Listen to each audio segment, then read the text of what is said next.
Signal 1. Manufacturing steel consumption surpasses construction for the first time. This is a watershed, not a headline.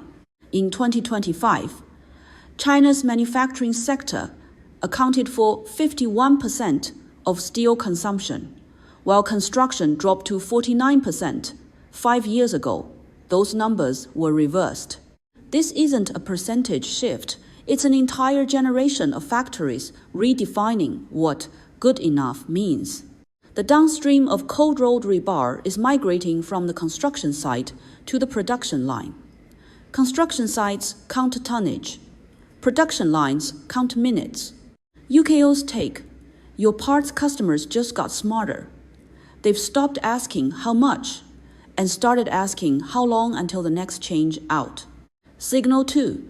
287 million tons of rebar consumed, but the growth is coming from places you wouldn't expect.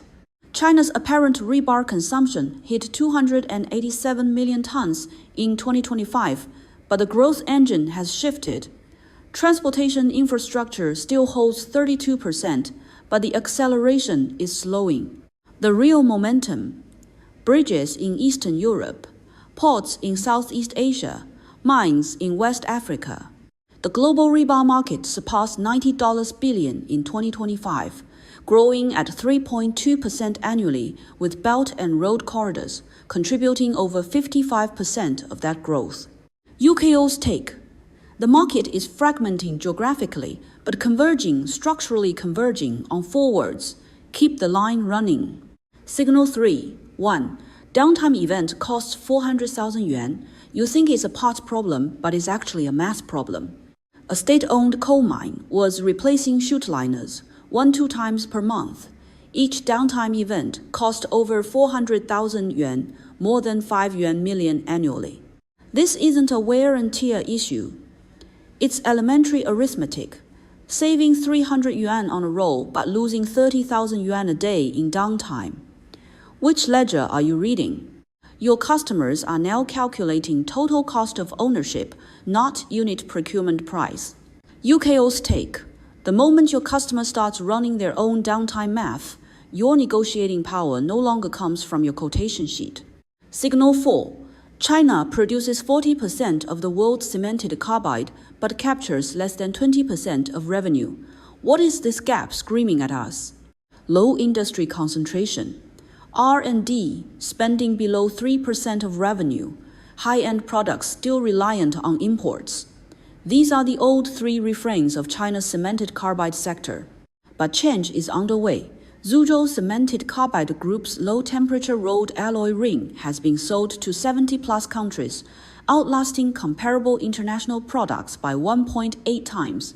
UKO's take: it's not that China can't make great products. It's about who is making them seriously and who is coasting. Your customers are voting with their purchase orders. Signal 5. Tungsten ore tightening, cobalt price volatility, raw materials are forcing the industry to answer a hard question. Global tungsten deposits are concentrated in China, Russia, and Canada. Environmental regulations keep tightening. Extraction costs keep rising.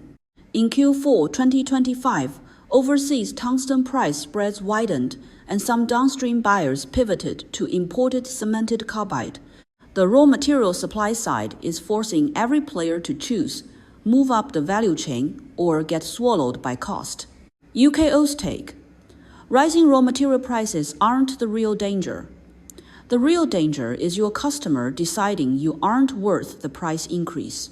Signal 6. Unstable, short life, inconsistent. The 3 most honest words your customer will ever say to you. People's Daily. In a March 2026 profile of Zhuzhou Cemented Carbide Group, quoted customers verbatim: unstable, short lifespan, poor product consistency. You won't find these 3 phrases in any industry report, but they are written in your customer's downtime logs. When a customer says, it's okay, they're already sourcing alternatives. UKO's take: no complaint doesn't mean satisfied. It probably just means they've stopped bothering to tell you. Signal 7, 3,441 tons of Chinese carbide cutting tools exported in 2025, only a 1.5% dip. Tariffs can't stop something that's truly essential. Under overseas trade tariff disruptions, China's cemented carbide machine tool blades and cutters still shipped 3,441.3 tons for the year, down just 1.5%. Imports, meanwhile, grew 6.8%. What does this tell you? Global steel processing lines depend on cemented carbide structurally, not cyclically. Tariffs can reroute channels. They can't erase demand. UKO's take: if a tariff can kill your business, it wasn't your moat to begin with. Signal 8. They treat our production line like their own. The most valuable sentence a customer will ever say about you. There is a kind of supplier you hand a drawing to, and they hand you back a part. Then there is another kind. You hand them a downtime problem, and they hand you back a strategy for how to stop it from happening again. The second kind is rapidly becoming the global cold-rolled rebar industry's new definition of a reliable supplier, not cheaper pricing. It's this: when something breaks at 2 a.m., do you pick up the phone and say, "I'm on it"? UKO's take: the most scarce competitive advantage isn't on the factory floor. It's that call at midnight when your customer's line is down and your phone rings and you answer. Global lens. 2 deeper signals from the English-speaking world. Global signal 1. The top 3 drivers of manufacturing: reshoring labor cost, proximity to customers. And one thing you might not guess: Boston Consulting Group data reveals something striking. The has shown reason companies reshore isn't labor cost, 50%. It's cost savings lower than expected. The hash 2 reason, quality problems, 43%. In other words, offshoring didn't save as much as promised and generated more quality issues than anticipated. This isn't geopolitics. It's arithmetic. Global signal 2. Translating supply chain strengths into trust. The next frontier for Chinese manufacturing exports is not lower prices, it's reliability. BCG and IBM Supply Chain Research both point to the same shift. Overseas buyers are no longer asking, "How cheap can you be?" They're asking, "How does your supply chain strengths reduce my delay risk? How does your quality system reduce my rework risk?" The real translation challenge isn't turning supply chain advantage into a slogan. It's turning it into a risk reduction figure your customer can calculate for themselves. Looking at the next decade, what deserves your deepest attention?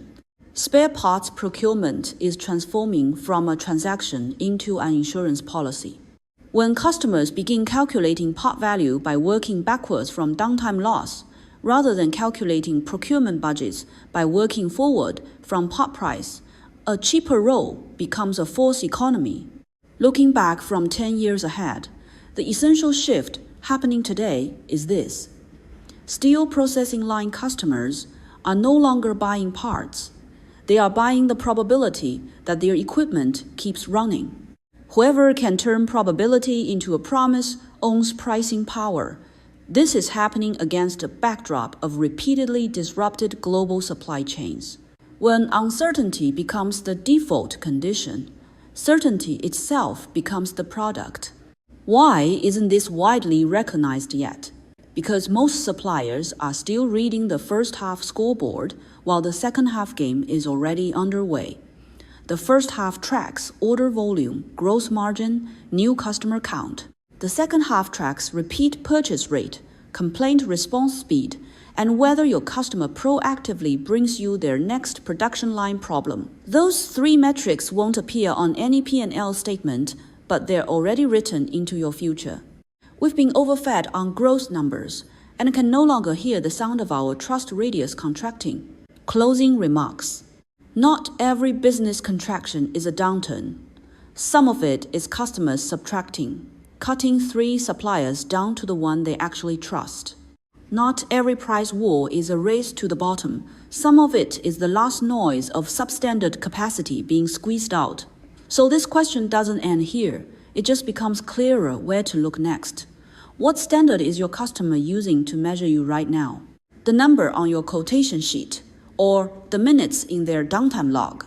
The direction may already be visible, but the playbook won't be one size fits all. The conclusion may not be overturned, but it needs to be repositioned inside a new reality. When your customer is calculating exactly how much zero downtime is worth to them, and you're still talking about how cheap you are, isn't that a real risk?